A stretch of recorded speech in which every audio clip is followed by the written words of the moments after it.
sequência no 11º capítulo desse livro. Convido você a abrir o livro do profeta Oséias, capítulo 11.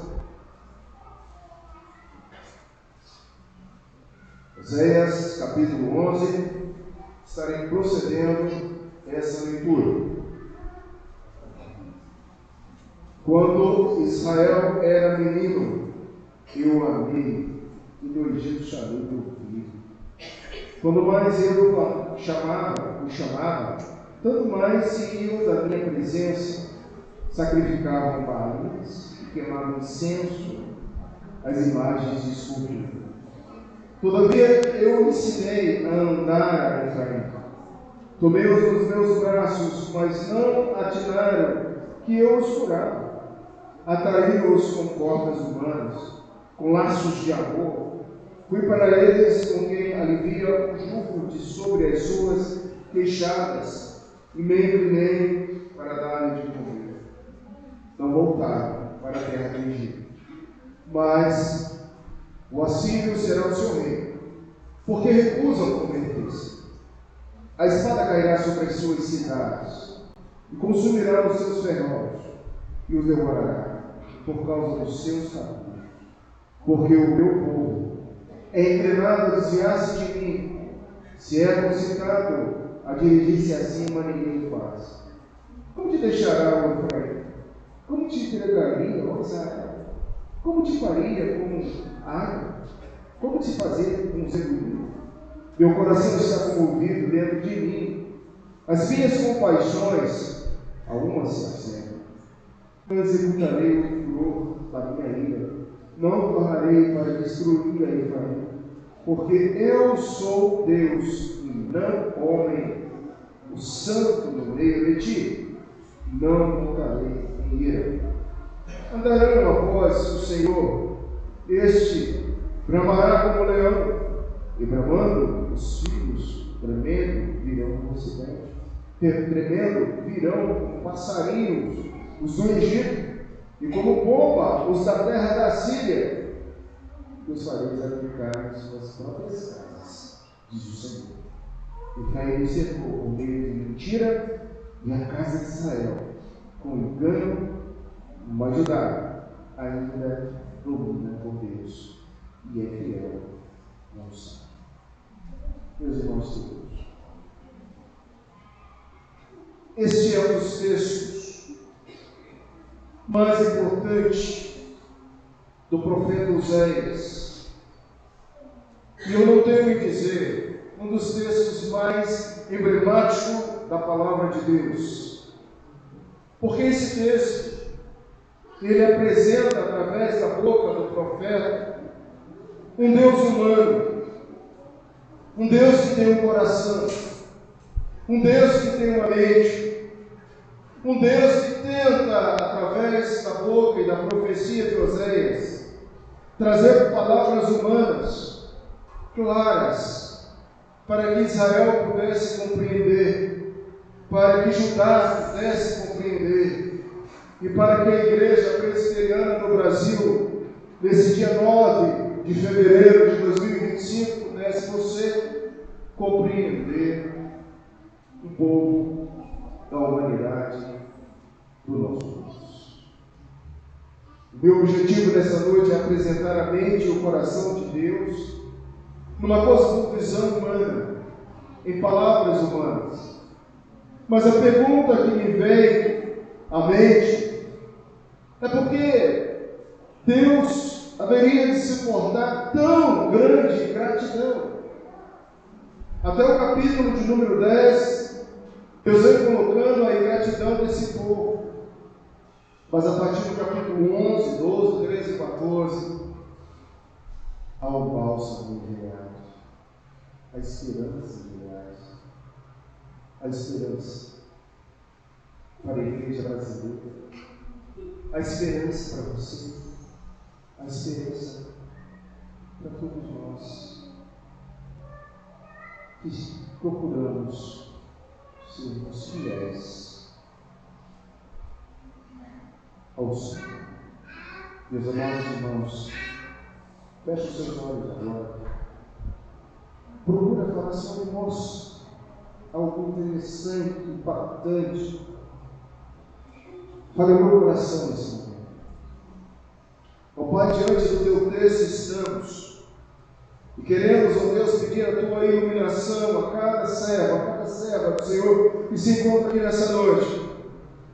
Traz ao nosso pensamento, ó Pai, aquilo que o profeta quis colocar como sentinela do Senhor a uma geração já sentenciada, mas uma geração que traz ensinamentos para a nossa geração no século XXI, a fim de que possamos aplicar em nossos corações a tua palavra nessa noite, os teus ensinos.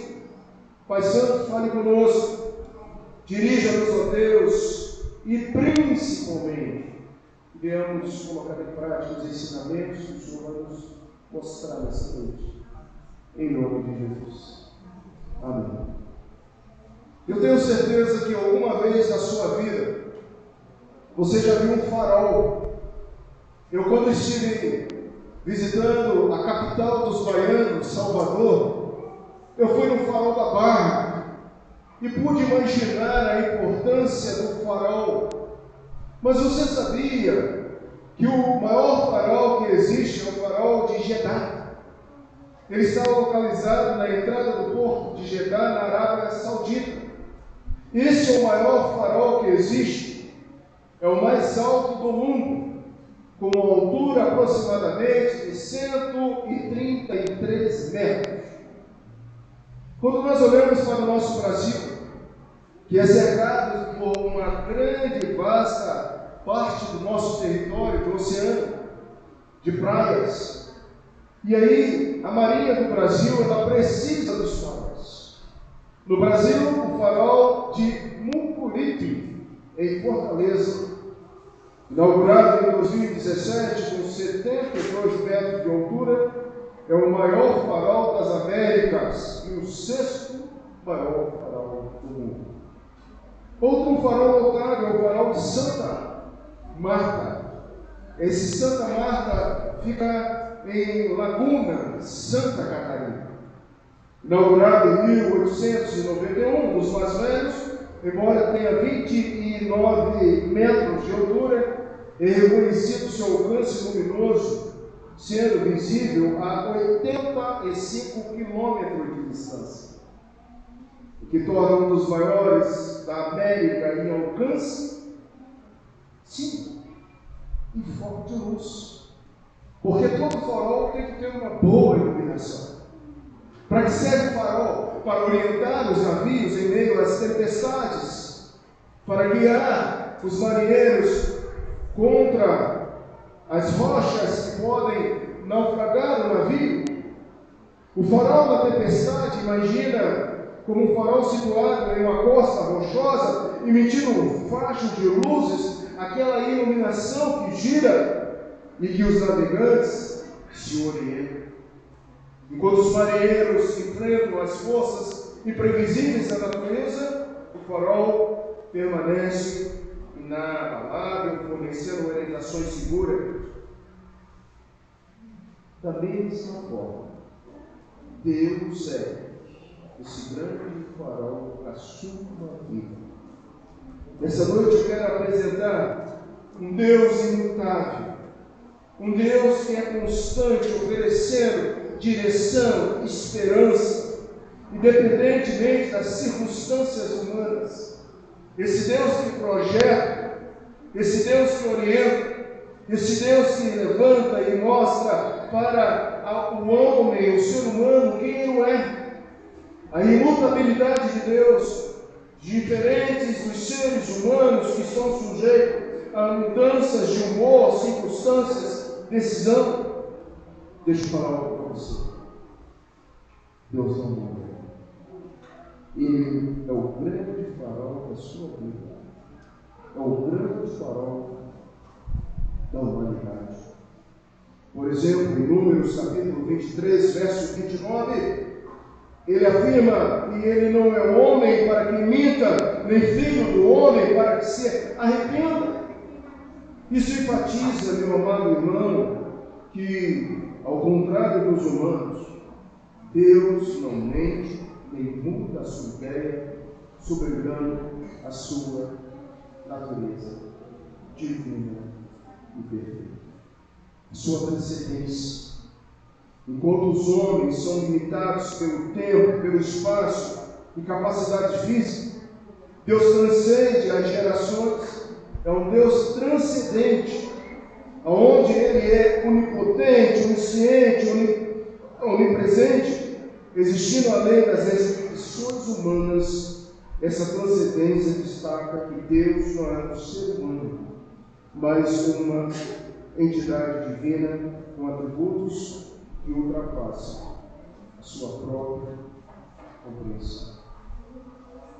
Como Deus poderia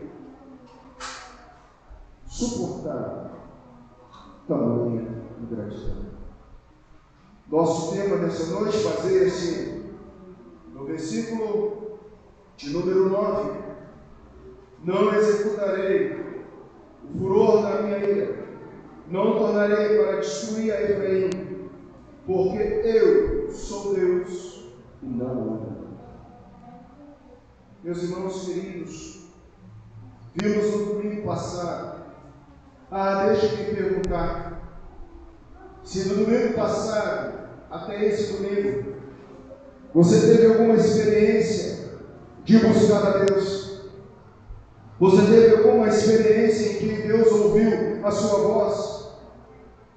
Eu quero contar a experiência que eu tive na segunda-feira, quando após pregar esse sermão, de buscar a Deus de todo o seu coração, de confiar em Deus, na glória de Deus, na justiça de Deus, na misericórdia de Deus.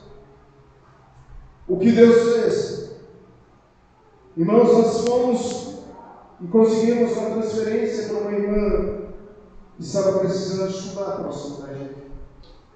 E quando eu cheguei naquele colégio, conversei com o comandante, falei da importância e da necessidade dessa pessoa estar estudando mais próximo. O comandante, o general, disse: olha, pastor, nós temos uma vaga só, e vai depender muito da nota dessa pessoa.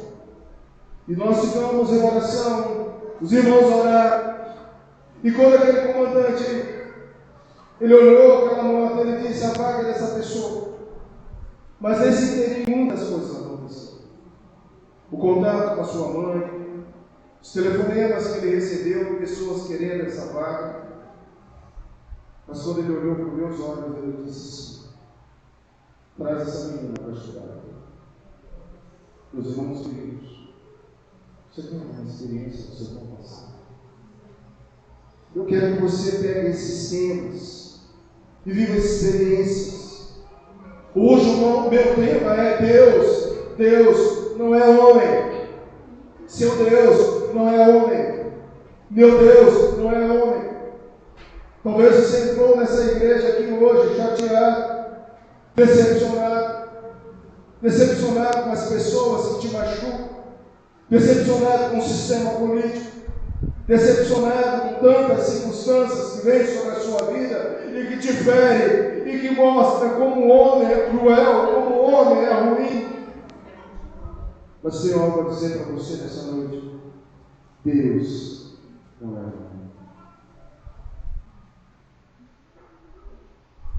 Buscar a Deus de coração verdadeiro, buscar a sua glória, buscar a sua justiça, buscar a sua misericórdia.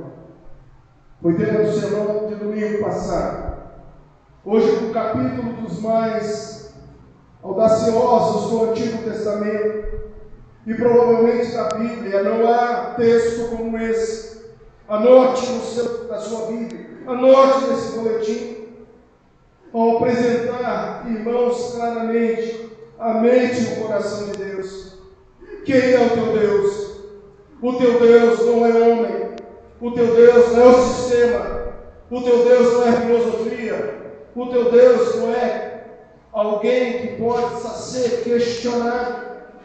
Ao apresentar a mente e o coração de Deus em palavras humanas, como nós veremos, corremos o perigo de pensar na majestade divina em termos que aprendemos das autoridades terrenas, Achamos que Deus é um velho de cabeça, com cabelos brancos, de barbas compridas.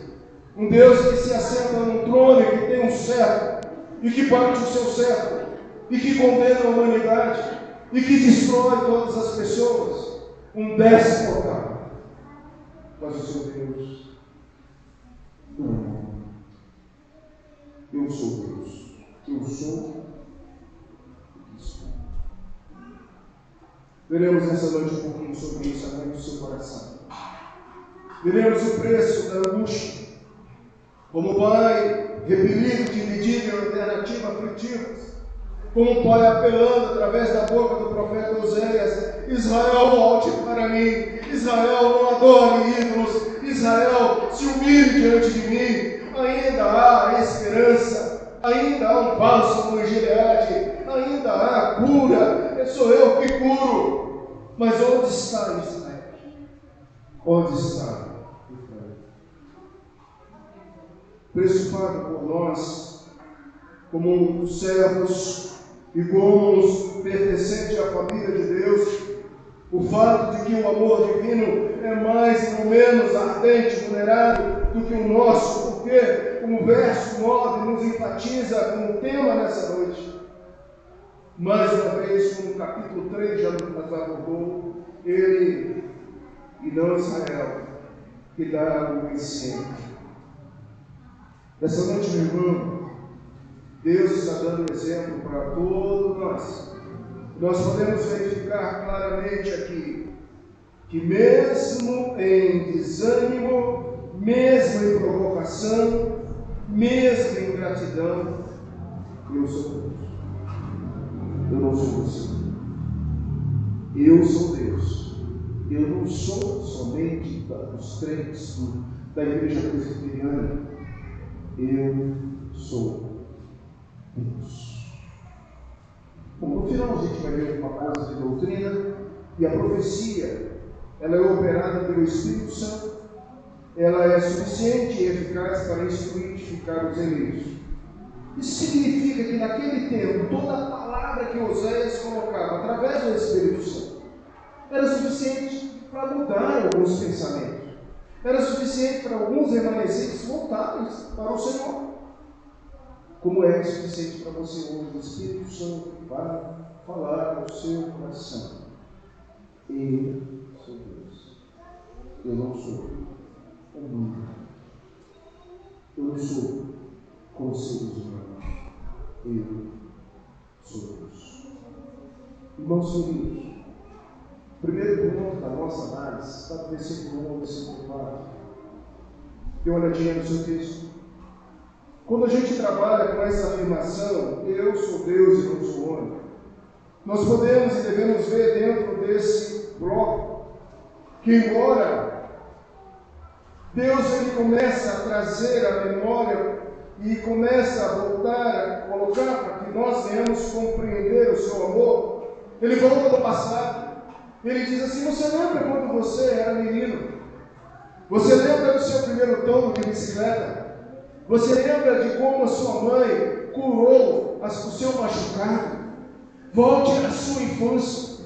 Você lembra quando você era menino?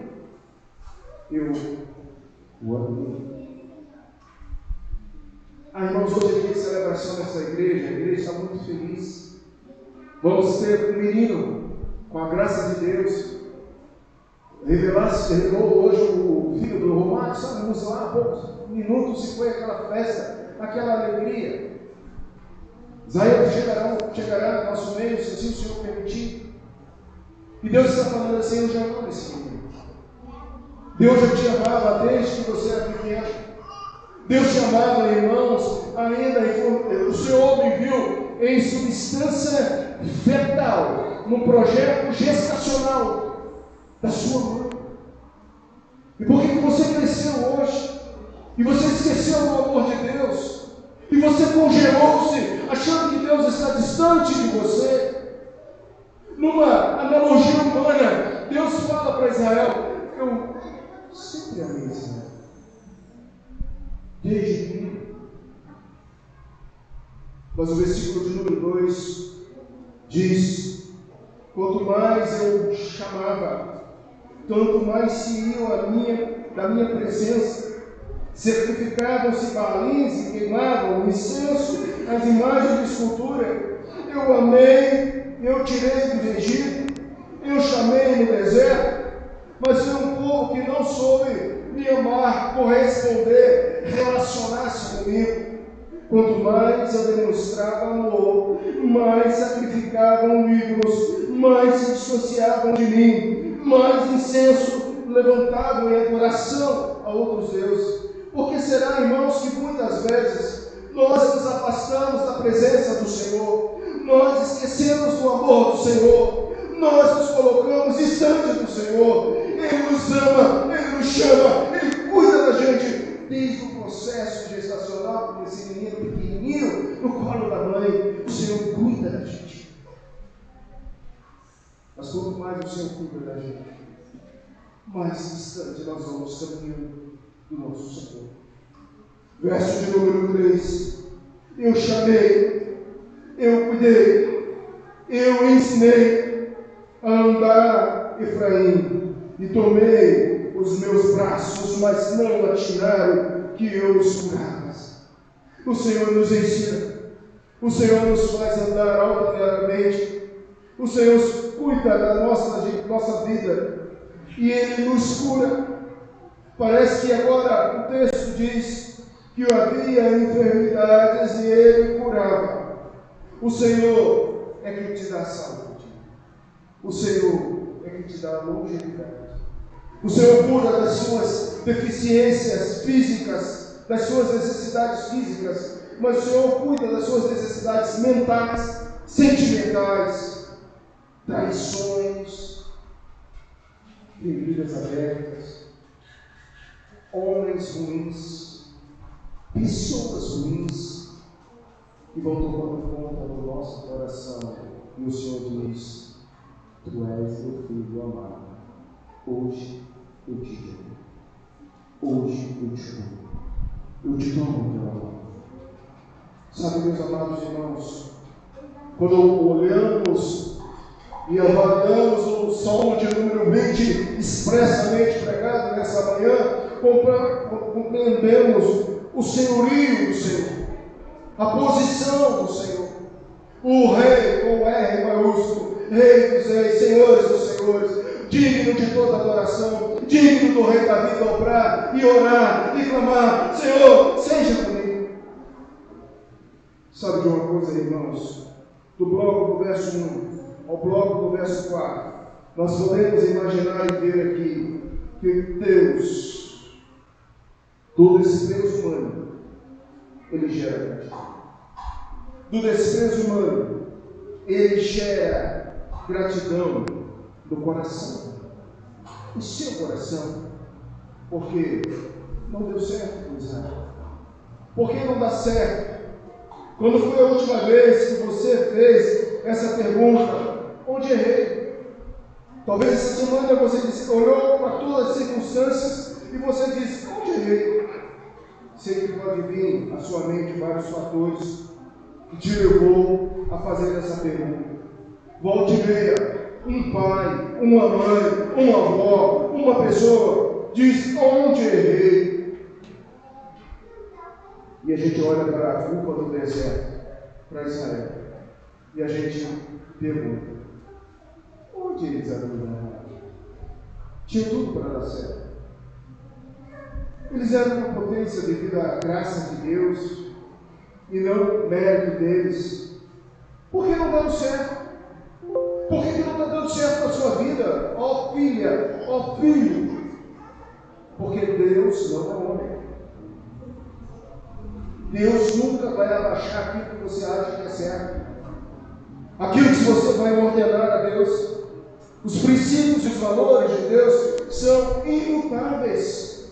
Deus não é homem. Eles eram, amados, uma potência devido à graça de Deus, mas a completa perversidade. E o profeta Oséias aponta essas falas. O pecado de Israel foi a sua resposta à bondade e interesse de Deus por eles. Quanto mais Deus mostrava o interesse por eles, mais eles se afastavam de Deus. O desprezo humano, a ingratidão não correspondido, a bondade, os interesses de Deus mostra o amor de Deus. Veja que a graça de Deus encontra-se nos termos do verso 1, eu o amei.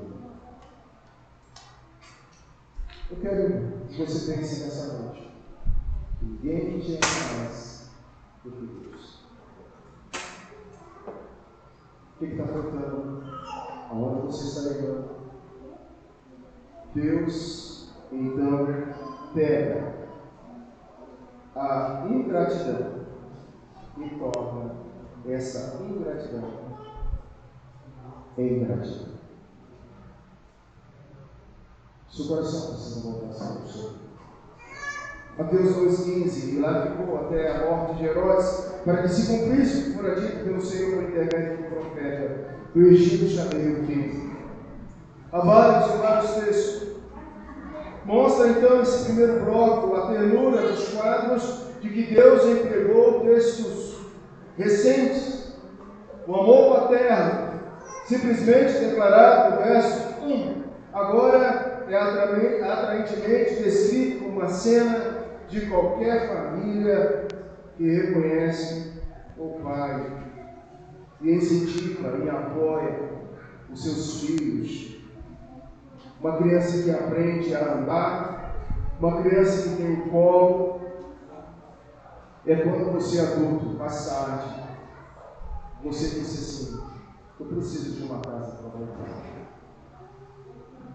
Você já parou para pensar nisso? Eu preciso voltar para casa. Eu preciso entender aquilo que Deus está fazendo. Mas em segundo lugar, queridos irmãos, Deus, Ele é Deus e não homem, porque Ele lembra do passado assustador e Ele gera consequências cruéis. Deus é um Pai amoroso, um Pai que perdoa, um Pai que demonstra todo cuidado. Mesmo assim, Ele lembra do passado. Talvez você não lembre como foi o seu segundo domingo de fevereiro do ano passado. Onde você estava? Em fevereiro do ano passado, uma hora dessa. O que você comeu ontem?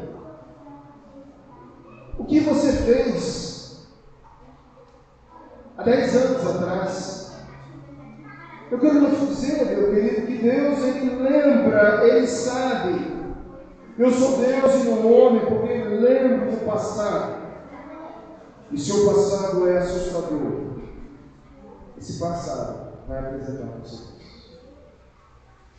Desde o capítulo 7, o profeta está falando, como descrição em Efraim, esvoroçando entre o Egito e a Síria, como a ave alvoroçada, 7:11. Agora a palavra é voltar, é empregada vigorosamente dos dois sentidos, literal e espiritual. Nenhuma outra passagem fica tão claro que o movimento invisível das almas deve ser em direção a Deus.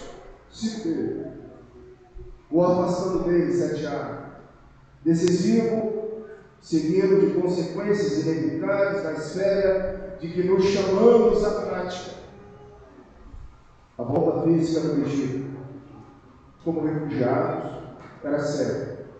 A partir do momento em que se recusaram a voltar espiritualmente para Deus, a sujeição agora vai ser ao rei da Síria.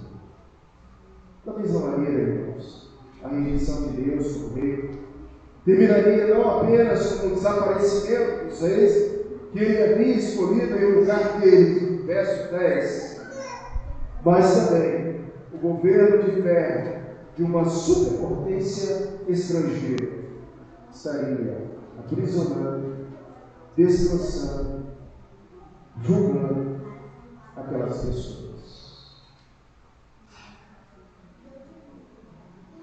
Quero dizer algo para você. O seu passado deve ser o que é conhecido por Deus. O seu passado. Deus sabe de todas as coisas.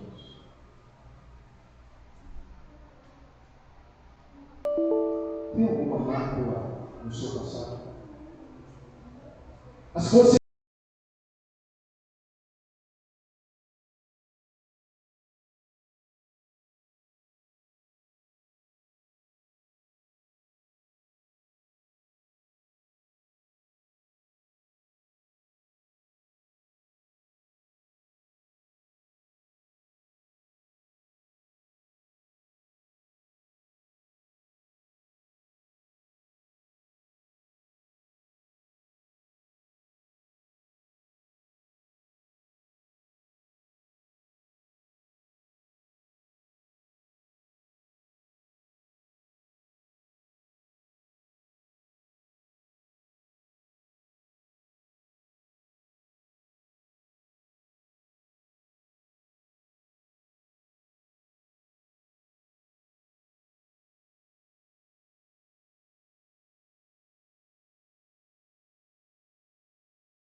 quando você era pequeno, eu te dei uma família, eu te dei uma igreja, eu te ensinei a palavra.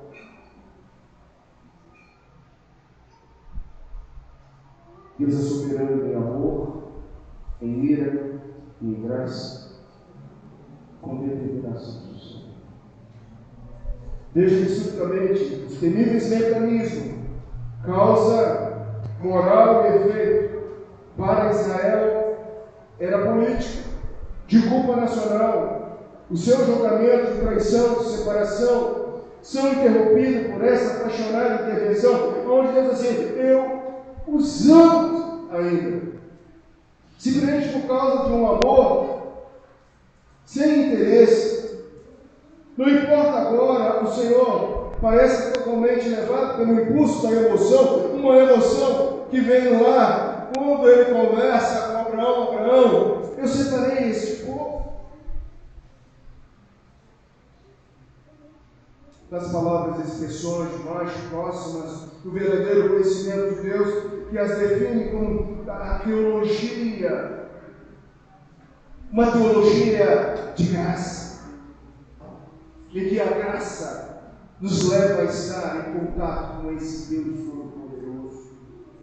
Assim, os simples pensamentos de abandonar o povo no meio do qual ele viveu, no meio de ti, verso 9, para distribuir como fez com as cidades das planícies que há de fazer ruim, que foram destruídas como Sodoma e Gomorra, lá em Deuteronômio 29, 33, ele agora diz: embora Israel caísse em 722 a.C.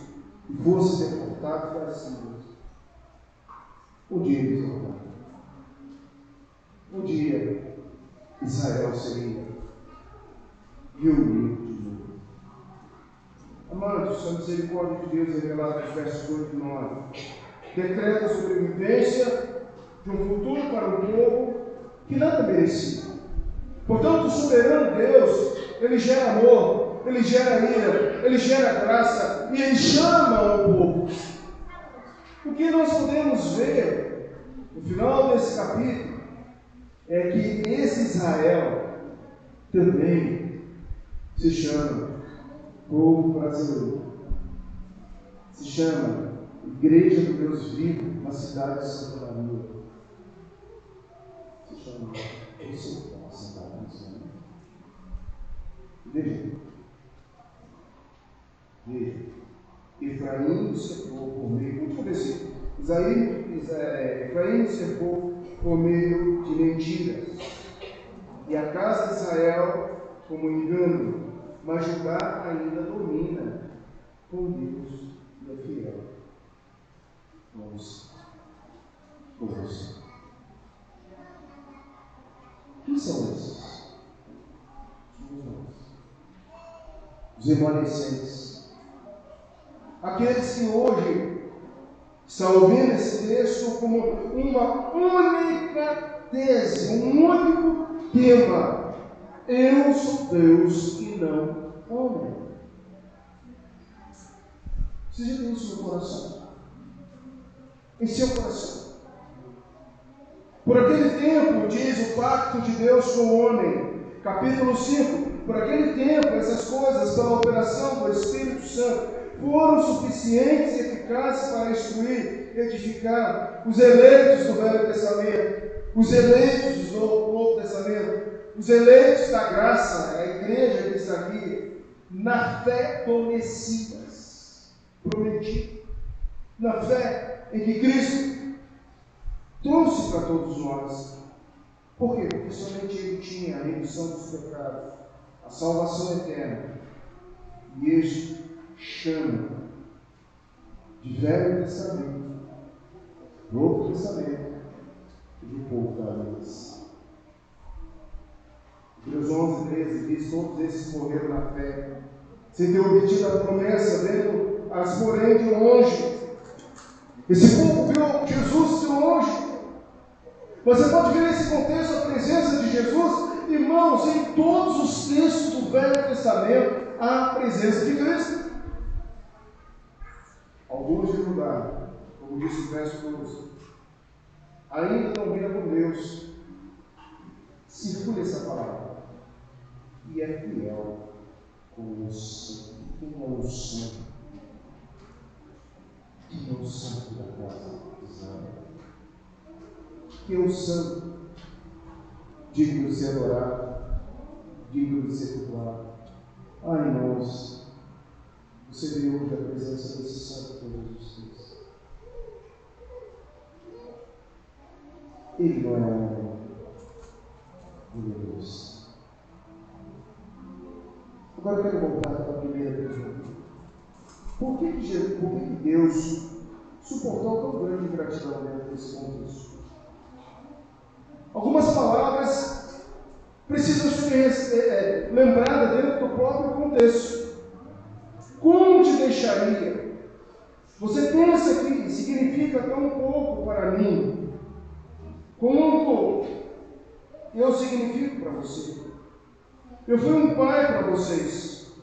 Eu lhes ensinei a andar,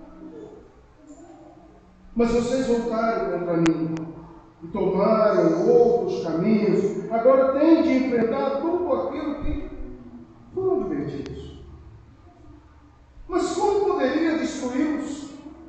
Meu amor permanece. E no final, eu creio que meus filhos voltarão. No final, eu creio que essa igreja encontrará com Ele. Nesse momento, eu creio que o Senhor toma o seu coração e Ele diz: eu sou Deus, estou contigo em qualquer adversidade. Volte-se para mim. Sabe, meus queridos, porque eu sou Deus e não homem? Porque do desprezo humano eu gero gratidão. Eu quero que você pense nessa palavra, nessa noite. Gratidão. Gratidão. Você tem gratidão por alguma coisa na sua vida? Você tem gratidão? Eu quero que você volte para Deus e diga: Senhor, eu sou tão grato a Ti. Porque o Senhor tem cuidado de mim. O Senhor tem me protegido.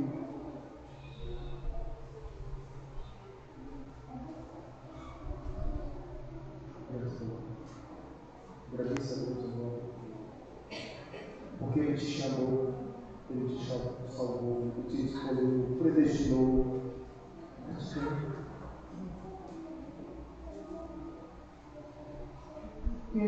renovação. Lembra daquela mulher que eles queriam desbojar por causa da montanha? O que Jesus fez? Eu conheço o seu passado. Mas quem é que não renovação? Hoje o Senhor está falando para você: eu sou Deus. Eu não sou homem. E eu gero no seu coração amor.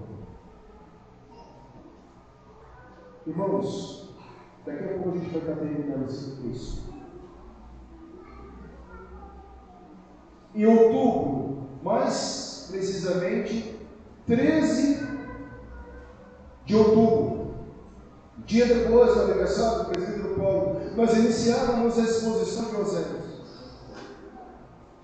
E Deus me colocou esse texto porque eu estava preocupado com as famílias dessa igreja. Eu estava preocupado com a tua casa, com o teu lar. E eu comecei a abordar, a estudar esse poema, porque é uma analogia de uma família. Não se esqueça da tônica, do diapasão desse texto. É um poema direcionado à família, onde o marido é obrigado a amar uma esposa não querida, onde tem filhos e outros relacionamentos, em que o próprio Deus diz: eu não quero, eu não amo, não é favorecido. E a gente está caminhando para o final da exposição desse texto, desse poema direcionado à família. Eu me pergunto nessa noite a você: quais são os aspectos fundamentais desses textos da sua vida? Pega o tema de hoje: eu sou Deus, não sou homem. O que isso tem a ver com sua casa? Com o seu lar? Está em crise relacional, conjugal? Eu sou Deus. Está passando por lutas, enfermidades? Eu sou Deus. Está tudo bem, graças a Deus, louvado seja Deus? Eu sou Deus. Eu não sou homem, eu sou Deus. Para cuidar dos seus filhos, eu sou Deus para cuidar da sua saúde, eu sou Deus para mudar a sua história, eu sou Deus porque eu conheço o seu passado, eu sou Deus porque eu gero amor, eu sou Deus porque eu gero ira, eu sou Deus porque gero graça. Como está a sua família? Embora tenhamos vários textos bíblicos nos informando que Deus não é homem, os seres humanos não conseguem compreender o governo de Deus em seu beneplácito e na sua humildade. Você captou, você entendeu o que o profeta está falando nessa noite? Ele não é homem. Deus. Quem pode tornar o desprezo devido ao pecado original e enviar o seu único filho Jesus para salvá-los? Quem é que tem o controle do mundo visível e invisível em suas mãos, que conhece o passado, que conhece o futuro, que conhece o presente e que toma pelas suas mãos? Você está preocupado com o quê? Com o que você está preocupado?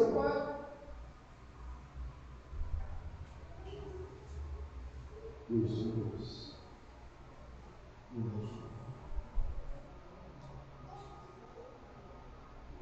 Quem é que tem o controle do mundo, Deus?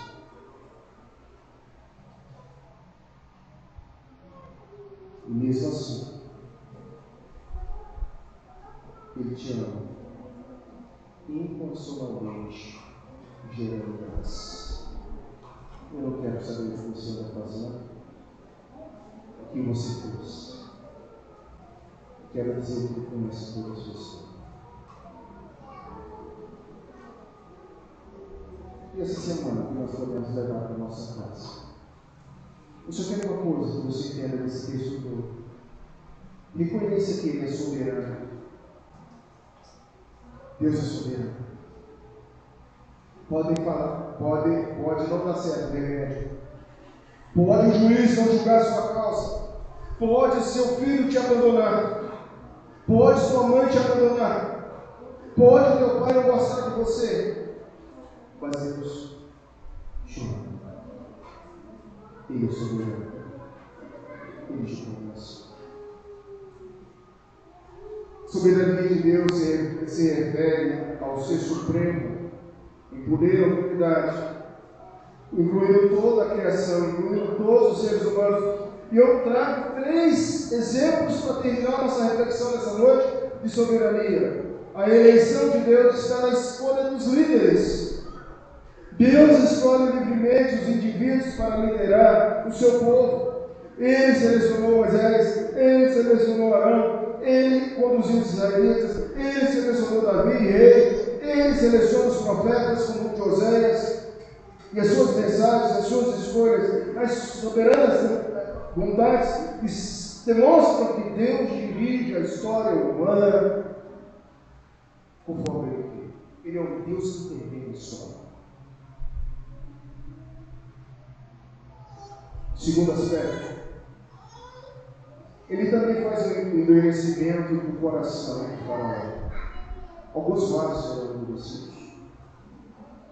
No livro de Êxodo, Deus declara que endurecia o coração de Faraó para que ele não libertasse os israelitas imediatamente. Isso significa que algumas dificuldades que vêm sobre a nossa vida, endurecimentos que acontecem conosco, é para a glória de Deus.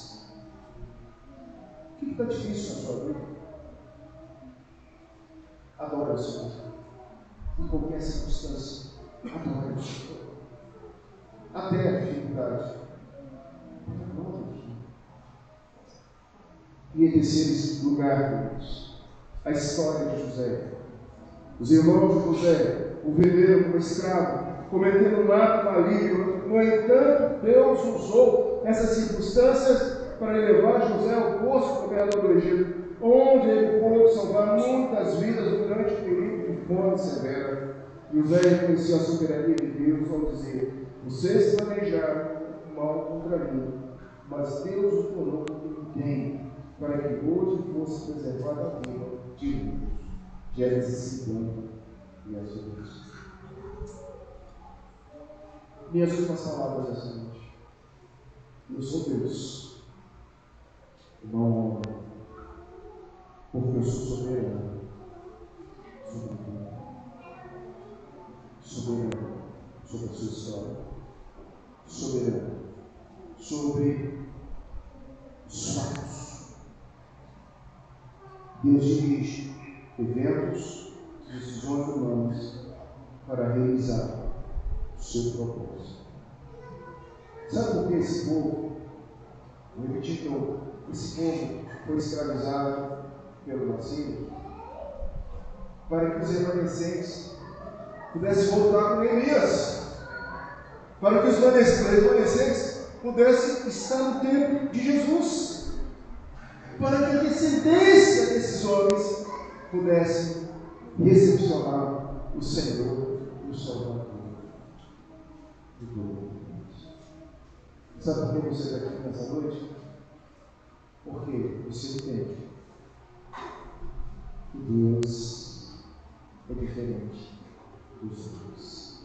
Deus é importante para você. Deus é importante para a sua vida. Deus é importante para os seus filhos. Deus é importante para a sua casa. Deus é Deus. Irmão, feche os seus olhos. Se essa palavra falou você nessa noite, olha o Senhor nessa noite. Que Deus maravilhoso. Tem uma percepção bem divina. Me demonstra o quanto Ele nos ama. Obrigado, Senhor. Obrigado, Senhor, porque esse farol que ilumina as almas ilumina a igreja, nos atrai de forma irresistível. Somos atraídos a Ti, Senhor. Somos orientados pelo Teu propósito. Obrigado, Senhor, pela Sua imutabilidade. Obrigado, Senhor, pela Sua onipotência, onipresença, onisciência. O Senhor conhece todas as coisas. Nessa noite, Pai, eu oro por esse irmão, por essa irmã, que porventura possa estar com o seu coração apertado. Cure, Senhor. Socorro. O Senhor nos ensina a dar. O Senhor nos chama pelo nome. Louvado seja o grande Senhor, em nome de Jesus.